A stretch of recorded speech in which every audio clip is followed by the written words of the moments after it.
British వలస పాలకులు ప్రవేశపెట్టిన లార్డు పదం ఇప్పటికీ భారత్లో ఉనికిలో ఉండడంపై బీజేపీ ఎంపీ సుజిత్ కుమార్ తీవ్ర అసంతృప్తి వ్యక్తం చేశారు. స్కూల్ పుస్తకాలు, ఎన్సీఈఆర్టీ ప్రచురణలు మొదలు ప్రభుత్వ దస్త్రాలు, అధికారిక వెబ్సైట్లలో కూడా ఇంకా ఈ పదం కనిపిస్తుండడంపై అభ్యంతరం వ్యక్తం చేశారు.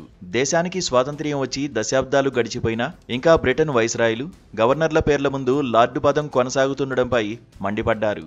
బ్రిటిష్ పాలనలో వలస పాలకులు తమ విస్తరణవాద, ఆధిపత్య భావజాలానికి చిహ్నంగా ఈ బిరుదును తమకు తామే ఇచ్చుకున్నారు. తమను తాము భగవంతుడితో సమానమని గర్వపడ్డారు.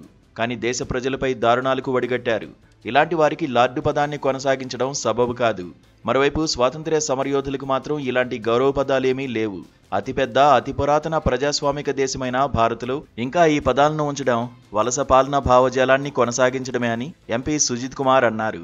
వీటిని తొలగించాలని కేంద్ర ప్రభుత్వానికి విజ్ఞప్తి చేశారు. శుక్రవారం పార్లమెంట్లో 0 అవర్ సందర్భంగా ఈ విషయాన్ని ఆయన లేవనెత్తారు.